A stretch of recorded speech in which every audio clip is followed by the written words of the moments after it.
जैसे कि मैंने बोला था, इस वीडियो में हम NCERT के जो एक्सरसाइज हैं चैप्टर फर्स्ट की ज्योग्राफी के, उसके आंसर्स देखेंगे और उसका explanation. But before this explanation there is a beautiful line written above the page. There is a strange comfort in knowing that no matter what happens today, the sun will rise again tomorrow. So after this beautiful line, हम देखते हैं कि क्या है. So the first question is related to multiple choice question. First one is, which one of the following is type of resource is iron ore? Means iron ore जो है वो किस तरह के रिसोर्स में आता है. So it is non renewable, जो कि दोबारा से रिन्यूएबल ना हो. हमारा जो सेकंड क्वेश्चन है वो है, under which of the following type of resource can tidal energy B put? Tidal energy को हम किस में रखेंगे? टाइडल एनर्जी एक ऐसी एनर्जी है जो कि ऑब्वियसली पानी के ऊपर नीचे सतह से आने पर बनती है.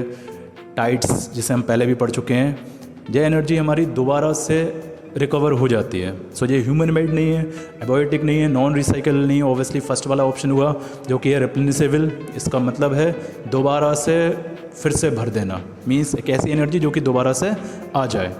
Question number third, which one of the following is the main cause of land degradation in Punjab? Land degradation का जो मेन कॉज है वो क्या है? सो इंटेंसिव कल्टीवेशन भी नहीं है, डिफॉरेस्टेशन भी नहीं है, ओवर ग्रेजिंग भी नहीं है. इसका सिंपल सा आंसर है ओवर इरीगेशन. ज़्यादा से ज़्यादा पानी दे देना, जिसकी वजह से वहाँ की लैंड काफ़ी ज़्यादा ख़राब हो जाती है. पंजाब में नदियाँ हैं काफ़ी सारी, इरीगेशन फैसिलिटीज़ काफ़ी ज़्यादा अच्छी हैं.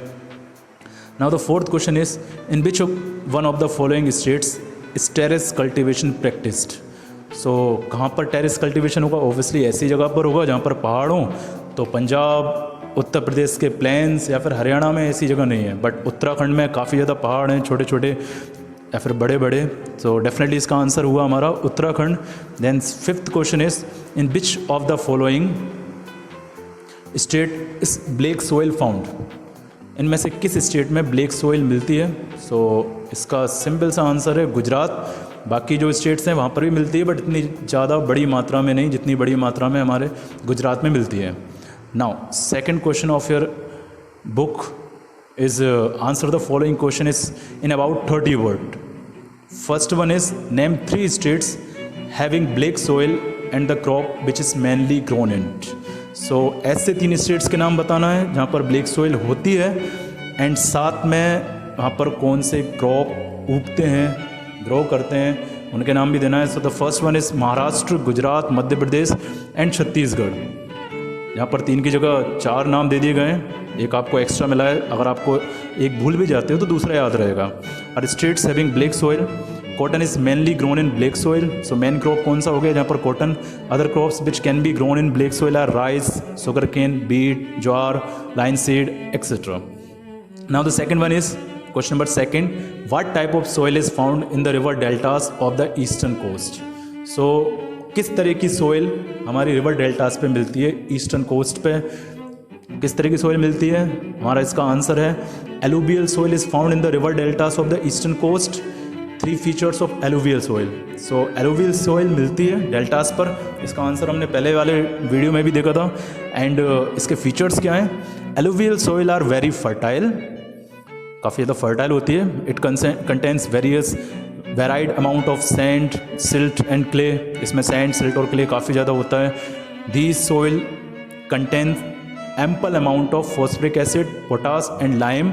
सो they are ideal for growing sugar cane, beet and pedi.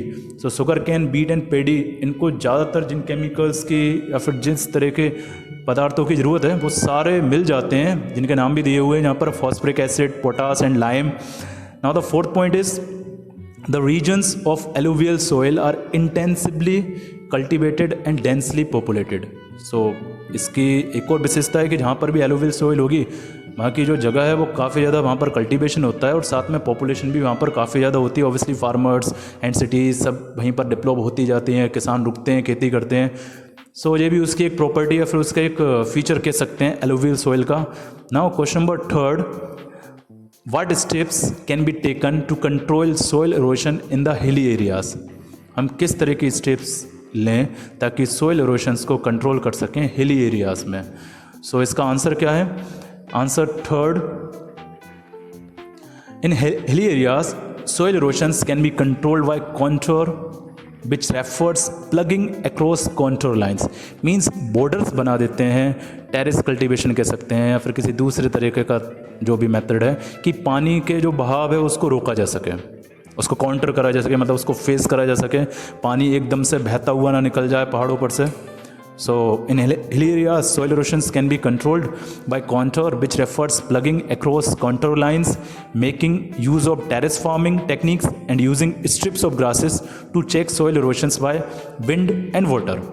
Now the question number 4th, जो कि हमारा है, What are the biotic and abiotic resources? Give some examples. ये तो आप काफ़ी पहले से पढ़ते हुए आ रहे हो बायोटिक एंड एबायोटिक रिसोर्सेज के बारे में. सो इसका आंसर जो है वो हम देखते हैं क्या है. Biotic resources, the resources which are obtained from the biosphere, from forest, and the materials derived from them and have life are called biotic resources. Means वो रिसोर्सेज जो कि ज़्यादातर किस में मिलते हैं हमको, बायोस्फीयर में. और बायोस्फीयर क्या है हमारा, बायोस्फीयर तीनों spheres, atmosphere, lithosphere and hydrosphere का एक कॉम्बिनेशन है जहाँ पर लाइफ मिलती है. सो क्या है जो from forest and the materials drive from them and have life, और जिसमें लाइफ हो, are called biotic resources. For example animals and plants including human beings. Now the second one is abiotic resources. The resources which are composed of non-living things are called abiotic resources. Means जितनी भी non-living things हैं, जो भी हम आसपास देखते हैं, घर, पहाड़, पत्थर, जिसमें लाइफ नहीं है, वो सारे किस में आएंगे, abiotic resources में आएंगे. For examples rocks, water, minerals, metals, wind, solar energy, ये सारी जो चीज़ें जिनमें लाइफ नहीं है उनको हम किस में बोलेंगे, abiotic resources बोलेंगे. एंड नाउ ये टॉपिक इसी के साथ खत्म होता है. हम क्वेश्चन नंबर 3 नेक्स्ट वीडियो में देखेंगे.